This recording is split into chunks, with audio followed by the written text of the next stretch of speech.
இதில் வந்து உட்காரு. வீட்டில் ஒரு அணுக்கெல்லாம் மருமலைங்க ரூமில் தான் உட்காந்துருப்பா. ஓ மருமக வர எதுவும் பேசாத. என்னம்மா எப்படி இருக்க? நல்லா இருக்கியா? நல்லா இருக்கேன். நீங்கள் எப்படி இருக்கிய? நல்லா இருக்கேம்மா. ஏத்தே இன்னைக்கு என்ன குழம்பு கேட்டோம்? என்ன நீ இப்படி கருப்பு கலரில் துணி போட்டிருக்க? ஏத்த இந்த துணி நல்லா இல்லையா? எந்த குடும்ப பொம்பையாவது இப்படி துணியை போடுவாளா? வீட்டில் என்னத்தை தான் சொல்லி கொடுத்து வளர்க்காள்வளோ தெரியல. எது நல்லது எது கெட்டதுன்னு சொல்லி கொடுத்து கூட வளர்க்க மாட்டேக்காள்வேன். இப்போ எதுக்கத்த எங்கள் குடும்பத்தில் உள்ள வீடா திட்டுதிய? உங்கள் குடும்பத்தில் உள்ள வீடா திட்டலைன்னா எனக்கு பொழுது போகாது பாரு. அதுதான் உங்கள் அத்தை சொல்லிட்டாலம்மா இப்படி துணி உடுக்கக்கூடாதுன்னு. உள்ளே போய் வேறு துணி மாற்றான். சரி வேறு துணி மாற்றிட்டு வரேன். பிள்ளை நல்ல பிள்ளையாக தான் தெரியுது. நீ சொல்லி புரிய வைக்கலாமலா? அதை விட்டுட்டு எதுக்கு இப்படி கோவப்பட்டு இருக்க? இவளை நல்லவனை நீ தான் வச்சுக்கணும். இப்போ நீ இருக்க போய் இவ அமைதியாக பேசிட்டு போகிறா. நீ இல்லைன்னு வச்சுக்க இவ இங்கே போடுற சத்தம் நாகர்கோவில் வரைக்கும் கேட்கும். அதை விட்டு தள்ளு. காலையில் உங்கள் தெருவுக்கு ஒரே சத்தமும் கேட்டுருந்தேன். யார் வீட்டில் சண்டை நடந்து? இப்போ அதை எதுக்கிட்டே என்கிட்ட கேட்க? வேறு எதுக்காக நான் இப்போ உங்ககிட்ட கேட்க போகிறேன்? சும்மா தெரிஞ்சுக்கதான். எங்கள் வீட்டுக்கும் பக்கத்து வீட்டுக்காரிக்கும் தான் பெரிய சண்டை. முந்தா நாள் கூட என்னை பக்கத்தில் சொன்னாலடி அவன் என்கிட்ட நல்லதாக பேசுவானு. அதுக்குள்ளே எப்படிடி உங்கள் ரெண்டு பேத்துக்கிடையே பிரச்சனை வந்துச்சு? அது வேற ஒன்றும் இல்லடி. அவள் வீட்டில் உள்ள முருங்கை மரத்தோட கொப்போன்னு எங்கள் வீட்டுக்கு நிறைய வரங்கிறது உனக்கு தெரியுமில்லா? ஆமாண்டி, அதில் தூசி விழுதுன்னு நீ அவட்ட சொன்னியோ? அவகிட்ட போய் அப்படி பேசுறதுக்கு எனக்கு இருக்கா பிடிச்சிருக்கு? என் வீட்டு பக்கம் விழுந்த தூசியெல்லாம் அள்ளி அவள் வீட்டுக்குள்ளே போட்டுற மாட்டேன். வேற எதை வச்சு அவள் பிரச்சனை பண்ணா? எந்த வருஷம் இல்லாமல் இந்த வருஷம்தான் அந்த கொப்பு நிறைய காய் காய்ச்சிருந்து.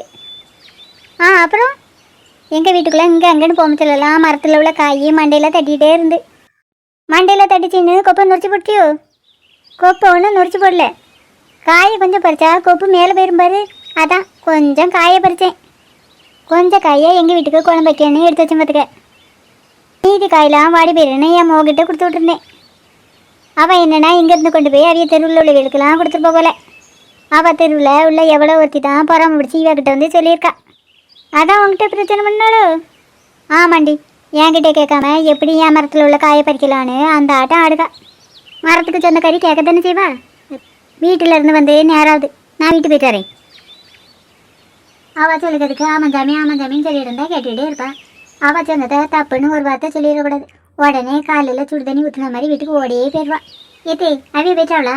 போயிட்டா வேற ஒரு துணியை மாற்றிட்டு வர உனக்கு இவ்வளோ நேரம். ஏத்தே இந்த சேலைக்குள்ள பாவடை கடையில் அதை தேடி எடுக்க தான் எனக்கு இவ்வளோ நேரம் ஆயிட்டு. மேட்சிங்காக பவுடை போட்டால் தான் உங்கள் இடுப்பில் நிற்குமோ? வேறு கலரில் பவுடை போட்டால் நிற்காதோ? உள்ள பெரிய சமையல் வேலையை பாரு. நீங்கள் என்ன குழம்பு வைக்கணும்னு இது வரைக்கும் சொல்லவே இல்லை. ஆமாம், நான் சொன்ன உடனே அறுசுவையும் நாக்கில் ஊறுற மாதிரி சமையல் செஞ்சு வச்சுருவா பாரு. ஒரு சமையலாவது உனக்கு ஒழுங்காக தேத்திருக்கா? உள்ள போய் சாம்பாரை வை. ஏத்தே சாம்பார் வைக்கிறதுக்கு காய் இல்லை, கடையில் போய் வாங்கிட்டு வரட்டா? காய் வாங்க பேர சொல்லிட்டு உரிச்சத்தெல்லாம் நினச்சிட்டு இருக்கியோ? இருக்கிற காயை வச்சு சாம்பார் வை. காணும். என்ன கூட்டத்தை வைக்கணும்? ஊறுகாய் இருக்குல்ல, காணும். வேற ஒரு கூட்டம் வைக்கண்டா. இப்படியே என் மூஞ்ச பார்த்து நிற்காம உள்ள போய் சாம்பார் வைக்கிற வேலையை பாரு. ஏம்மா வாடியேன்னு செல்லும். அம்மையை பார்க்க வர உனக்கு இவ்வளோ நேரமாங்கும்? ஏம்மா நான் உங்களை பார்க்க அப்போதே கிளம்பிட்டேன். இந்த மாமியார் கிளம்பி தான் என்னைய இதை செய்ய அதை செய்யணும்னு சொல்லிகிட்டே இருந்துச்சு. அவள் அப்படித்தான் சொல்லுவா. அதுக்காக நீ அங்கேயே நின்றுட்டு இருக்கணுமாங்கோ? காதில் கேட்டும் கேட்காத மாதிரி அங்கேருந்து விருட்டுன்னு வர வேண்டியதானே? வரலாம் தான். ஆனால் உங்கள் மாப்பிள்ளை வந்த அன்னைக்கு இல்லாத போல சொல்லி கொடுத்துருவோம் அந்த கிளவி. அண்ணி எப்படி இருக்கிய? நல்லா இருக்கேம்மா. அண்ணி நான் இன்னைக்கு மதியம் இங்கே தான் சாப்பிட போகிறேன். ஒரு 5 நிமிஷம் பொறுத்துக்க, நான் உனக்கு மணமணக்க சாம்பார் வச்சு தாரேன். என்ன பாரு, சாம்பார் உனே கேட்டான். வேறு என்னத்தை செய்யணும்? இன்னைக்கு சாப்பிட்றதுக்கு உனக்கு என்னம்மா வேணும்? ஏம்மா எனக்கு பிரியாணி வேணும். பிரியாணி சாப்பிடணும் போல் ஆசையாக இருக்குது. எனக்கு பிரியாணி செய்ய தெரியாதம்மா. ஏம்மா உங்களுக்கு செய்ய தெரியாதுங்கிறது எனக்கு நல்லாவே தெரியும். ஆனால் அண்ணி சூப்பராகவே பிரியாணி செய்வாவ. அண்ணி எனக்காக கண்டிப்பாக செஞ்சு தெரிய தானே? ஆனால் அத்தை சாம்பார் செய்ய சொன்னவ. ஓ நாத்தனார் தான் ஆசையாக செஞ்சு கேட்கல. கடைக்கு போய் என்னென்ன பொருள் வாங்கணுமோ வாங்கிட்டு வந்து அவளுக்கு செஞ்சு கொடு. சரி அத்தை செஞ்சு கொடுக்கேன். நீ எதுக்கு இந்த துணியை போட்டு வந்துருக்க? என்ன நீ இந்த துணி எனக்கு நல்லா இல்லையோ? அவள் ஒரு கிரிக்கி அப்படி தான் விளையாடிட்டு இருப்பா. இந்த துணி என் செல்லத்துக்கு சூப்பராகவே இருக்குது. என்ன பாரு, இங்கே நின்று எங்கள் மூஞ்சியை பார்த்துட்டு இருக்காம உள்ளே போய் பைசா எடுத்துகிட்டு போய் தேவையான பொருளெல்லாம் வாங்கிட்டு வா. சரி அத்தை வாங்கிட்டு வரேன். மூஞ்சியை முகரை கட்டையும் பாரு. இதுக்குமே இப்போ அண்ணியை திட்டுதியே. உனக்கு அவளை பற்றி தெரியாது. கொஞ்சம் இடம் கொடுத்துன்னு வச்சுக்க தலைக்கு மேலே ஏறி உட்காந்துடுவா. அச்சோ வீட்டுக்கு வந்த பிள்ளையே வாசலில் நிற்க வச்சு பேசிகிட்டு இருக்கேன். உள்ளவா.